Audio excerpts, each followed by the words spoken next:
మా ఆశీర్వాదం, మా తపోమహిమ, మా మంత్రబలమే సత్యమైతే కాళ్ళు చేతులు గట్టిగా ఉన్న నిన్ను బాగు చేసే బదులు ఎంతో మంది మెంటల్ డిజార్డర్తో బాధపడుతున్న వాళ్ళు చాలా మంది ఉన్నారు. క్యాన్సర్ హాస్పిటల్లో, గాంధీ హాస్పిటల్లో, ఉస్మానియా హాస్పిటల్లో, ప్రపంచంలో ఉన్న ఎంతో మంది అనాథులు, అంధులు, వికలాంగులు, మానసిక దౌర్బల్యం కోల్పోయిన వాళ్ళు బస్టాండ్లో, రోడ్ల మీద చాలామంది ఉన్నారు. మా తపస్సు సత్యమైతే ఓలను బాగా చేయలే కదా. అవునండి. అయ్యో నువ్వు కనీసం విసర్జించన కడుక్కోగలుగుతున్నావు, వాళ్ళు అది కూడా చేతగాని వాళ్ళు ఉన్నారు. అవును గురుగారు. దేనికి ఏం పని చేయాలి అవే పని చేస్తాయండి. అంటే ఒకవేళ అట్లా వస్తున్న వాళ్ళకి మీరు ఏం చెప్తున్నారు? ఇట్లా అంటే ఎవరైతే ప్రకృతిని ధిక్కరించి ఏం చెప్తాము, ఆశీర్వాదం ఇస్తాము, నెత్తిమిన చేతులు పెడతాం, బాగా అవుతుంది, బాగా అవుతుంది, బాగా అవుతుంది. ఇంకో వారం 10 రోజులు తిరుగుతాడు, వస్తాడు, 5 రోజులు అయి తిరిగితే నాకు బాగా కాలేదంటాడు. ఇంకేం చెప్తావు, అవుతుంది పో అంటాం, ఏమనలేదు. అంటే వాస్తవంగా మనము చాలా మటుకు చాలా మందిని చూస్తుంటాం. ఒకరొకరి కోరికలు ఒక్కోలాగా. అంటే కొందరు దైవభక్తి కోసం వస్తే, కొందరు ఆత్మలచే బాధింపబడ్డోళ్ళని అని కొంతమంది, మాకు నిజంగా ఆత్మలు, ప్రేతాత్మలు మమ్మల్ని వేధిస్తున్నాయని చెప్పి చాలామంది. అట్లాంటి సిచ్యువేషన్లు మీ దగ్గరికి ఎవరైనా వస్తున్నారా? వాస్తవంగా ఆత్మలు, ప్రేతాత్మలకు మధ్య తేడా ఏంటి? స్పిరిచువల్ డిపార్ట్మెంట్ అంటేనే సంసార ధర్మంలో ఉండే 64 సమస్యలకు నిలయం. సంసారులకు 64 సమస్యలు ఉంటాయంట. మేమే డిక్లేర్ చేసినాం దాన్ని కూడా.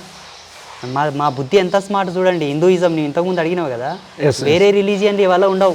వాస్తవం గురుగారు. అది మేము మనిషి యొక్క జీవితంలో 64 అవస్థలతో బాధపడతాడని మేము రీసెర్చ్ చేసి తీసినాం. 64 సమస్యలకు పరిష్కారం చేసి పరిష్కృతం చేసే పరిష్కారకర్త అయితేనే హీఈస్ ద పర్ఫెక్ట్ స్వామీజీ అని డిక్లేర్ చేయాలి 100%. వాస్తవం. అలాగే సమాజంలో మనిషి ధర్మంలో లేడు కాబట్టే మా శక్తులు కూడా పనిచేయకొచ్చినాయి.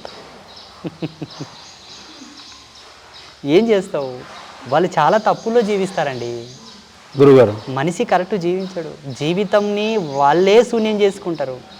అక్కడికి కూడా ఎంతో అంతో మేము కూడా కొంత, అంటే మా జీవితాలు, మేము బ్రతికిన మా బ్రతుకు, మా చిన్నతనంలో మేము పడ్డ కష్టాలు కూడా మాకు ఆ పెయిన్ ఉంటుంది కదా. అవునండి. నా వరకు వేరే స్వామీజీల గురించి నాకు తెలియదు. ఆ కష్టాన్ని చూసి ఓర్వలేపక అమ్మవారి ముందు రోజు క్షమాభిక్ష చెప్తా. ఏంటి అమ్మా, నేను సత్యవంతుడైతే నా సత్యం నీవు తీసుకోవాలని బాగా చేయంట. అట్లా చాలామంది బాగా అవుతున్నారు ఇక్కడ అంబాత్రయ క్షేత్రంలో. అంటే మీరు అన్నట్లు వాస్తవిక ప్రపంచంలో నడుస్తున్నదే అట్లా. ఎందుకంటే చాలా మటుకు ఎంతో కొంత దైవభక్తి వైపు ఉండి ఏదో చేద్దామనుకున్న స్వాములకు కావచ్చు, మిగతా వారికి ఏమైదురుతుందంటే అప్పుడప్పుడే పుట్టుకొచ్చి దాని మీద అవగాహన లేని వారు ఏదో చేస్తామని చెప్పి ప్రజలను వాళ్ళతో డబ్బులు లాక్కోవడం ఇట్లాంటివి చేస్తున్నారు కాబట్టి జనాలు నమ్మడం లేదు. ప్రజలు కూడా ఏం చేయాలంటే, ఒక అతను స్వామీజీగా మార్కెట్లోకి వచ్చాడంటే విశ్లేషణ చేయాలా, ఆయన గురించి పూర్తి ఆయన జీవితం ఎలా గడిచింది, ఆయన బ్రతికిన బ్రతుకేంటి, సునాయాసంగా ఏ విధమైన ఫ్యామిలీ బ్యాక్గ్రౌండ్ కానీ ఏ విధమైన గురు పరంపర లేకుండా స్వామీజీ అయ్యిండా, పోని అయ్యిండే అనుకుందాం. ఆయన తపస్సు ఏంటి, ఆయన జ్ఞానం ఏంటి, ఆయన నడిచే నడవడిక ఏంటి, పరంపరగా ఆయన కొలిచే దేవత ఎవరు, ఆయన ద్వారా జ్ఞానం పొందిన వాళ్ళు ఎవరు, ఎంతవరకు బాగుపడ్డారు, ఇవన్నీ సమగ్రంగా తెలుసుకొని పోయి కాలం మీద పడితే అంతో ఇంతో పుణ్యం వస్తుందండి. సంపూర్ణమైనటువంటి, మీరు అన్నట్లుగానే సంపూర్ణమైనటువంటి గురువుగా, స్వామిగా రావాలి అంటే దానికి అంటే ఏదైనా సూత్రం ఉంటుందా? ఖచ్చితంగా ఇది పాటిస్తే సంపూర్ణమైన వ్యక్తిగా ఇతన్ని అనొచ్చు స్వామీజీ అంటే ఏం చెప్తారు? చతురాశ్రమ ధర్మాల్లో ఏదో ఒక ఆశ్రమ ధర్మాన్ని కట్టుబడి ఉండి, శాస్త్రం మనకు సనాతన ధర్మంలో చెప్పినటువంటి కొన్ని ధర్మశాస్త్రాలకు అనుగుణంగా ఆయన బ్రతకగలిగితే గురుగారు తప్పకుండా గురువు అని డిక్లేర్ చేయవచ్చు. శాస్త్రం లేదు, ఏది లేదు, నా మెంటాలిటీకి తగ్గట్లు నేను నడుస్తా, నేనే దేవుణ్ణి, నాకు అమ్మవారు చెప్పింది, అమ్మవారు నన్ను గుండు గీసుకొని ఇక్కడికి ఇది పెట్టుకున్నామన్నది, అక్కడ అది పెట్టుకున్నామన్నది అంటే నీ దూల తీరుతుంది, పోయిన వాళ్ళ దూల తీరుతుంది తప్పిస్తే అమ్మ సత్యంగానే ఉంటుంది ఉన్నతోటి. అంటే మీరు అన్నట్లుగా ఎగ్జాక్ట్ మీరు ఇంకొంతమంది చాలామంది గురువుగారు రెగ్యులర్గా అమ్మవారిని పూజిస్తూ వస్తున్నారు, అమ్మవారికి సేవలు చేస్తూ వస్తున్నారు. మీకు తోచినంత వారికి ఒక భక్తి మీద ఒక రకమైనటువంటి మార్గాన్ని ఉపదేశిస్తున్నారు.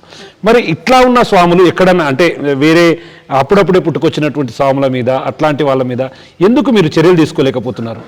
మీరు నన్ను అనకండి ఇందులో గురుగారు, వేరే స్వామీజీలను అనండి. నన్ను ఎందుకు అనొద్దు అంటున్నా అంటే, నా జన్మను ఇంతవరకు చాలామంది ఎంతోమంది నా గురించి అడిగారు, చేశారు, నాకు తోచిన కాడికి చెప్పినా కానీ వాస్తవంగా నా జన్మకర్మ సంభవమే ఒక విచిత్రం. చెప్పండి గురుగారు, అదేంటి? అయ్యో వద్దండి, కెమెరాల ముందు చెప్పొద్దు దయచేసి. చెప్పండి గురుగారు మా కోసం. అయితే నేను ఏమాత్రము ఆ జగన్మాత యొక్క దాసుడిగా ఉండి కూడా ఏమాత్రము కూడా నా సెల్ఫ్గా నా సొంత ప్రలోభాలకు ఎప్పుడు ప్రలోభపడలాను, మోసపోలా అంటే లొంగల. ఎంతసేపు ఉన్న అమ్మ అమ్మ అని నేను అమ్మ ధ్యానంలో ఉన్నాను, అమ్మ ధ్యానంతోనే లోక కళ్యాణం చేస్తున్నా. ఈ క్షేత్ర నిర్మాణం ఇదంతా జరిగింది. ఈ విశ్లేషణనే చాలు నేను ఎవరని తెలియపరచడానికి. నేను ఏం చేయక్కర్లా, ఈ విశ్లేషణనే చాలు. వేరే స్వామీజీలకు ఇంత ప్రావీణ్యము, ప్రతిభ, ఇంత గొప్పతనం, ఇంత శ్రామికమైనటువంటి ఉత్పత్తి కేంద్రకం ఉంటే వాళ్ళని నన్ను ఒకతో జతగట్టవచ్చు. ఏముంటుందండి, బయట కొన్ని పీఠ పరంపరల నుంచి విద్యాభ్యాసం నేర్చుకొని వస్తారు. అవునండి. వాళ్ళ గురువులు ఇచ్చిన మంత్రాలు అవి పట్టుకొని వస్తూ ఉంటారు. అఫ్కోర్స్ నాకు కూడా మా గురువు మంత్రం ఇచ్చాడు అనుకోండి, నా జీవితం టోటల్లీ డిఫరెంట్. కత్తిమీన సాము ముళ్ళ మీద నడిచినంత కంటే 100 రెట్లు ఎక్కువ నా మీరు చెప్పింది అక్షరాల సత్యం. సెకండ్ థింగ్ ఏంటంటే, కమ్యూనిటీ గైడ్లైన్స్ ప్రకారంగా చూసుకున్నా కూడా సభ్య సమాజంలో ఇప్పుడు నిమ్న వర్గాలకు చెందిన వాళ్ళు ఎవరైనా పీఠాధిపతులు అవుతారంటే వాళ్ళని ఎప్పుడు బయటికి తొలగిద్దామనే కుట్రలే ఉంటాయి.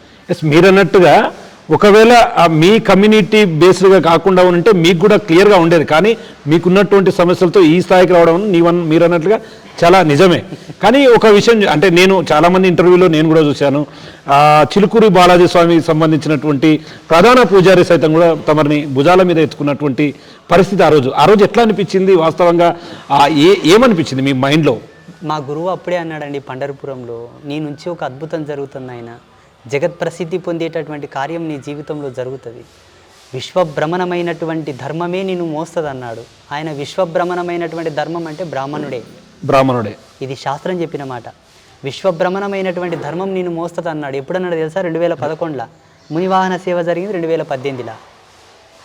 మా గురువు ఆనాడే అన్నాడు, లోక ప్రసిద్ధిగాంచే కార్యం నువ్వు ఒకటి చేస్తావన్నాడు. ప్రతి సంవత్సరం గోమాత కళ్యాణం చేస్తాం మేము. కోవిడ్ వచ్చినప్పుడు నా మనసు చెలించిపోయి అమ్మతో ఏడిస్తే ఆ విశ్వమాత కళ్యాణం చేసి లోక కళ్యాణం గావించంటే దానికి ఎంత శ్రమించామో. ఇప్పుడు ఈ పెద్ద మనుషులు కామెంట్లు పెడతారు, వచ్చిండయ్యా కొత్త బాబా అంటారు. ఈ బాబా కాకున్నది, ఈ పాడు కాకున్నది. ఇంతటి జీవిత సత్యాంగ యోగం ఉన్న మమ్మల్ని బాబాలతో పోలుస్తారా? బాబా అంటే ఎవడో తెలుసా? పేయి బలిచిన వాళ్ళని బాబా అంటారు. నా పేయి ఏమన్నా బలిచిందా? ఇంకా బొక్కిగానే ఉన్నా నేను.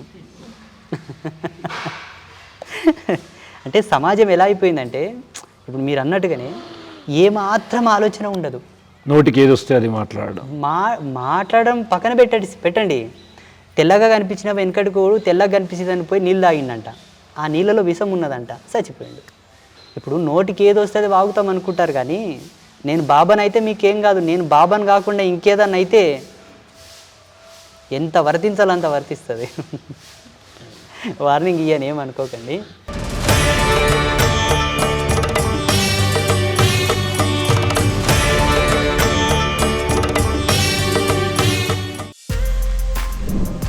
For more videos like this, subscribe Big TV channel.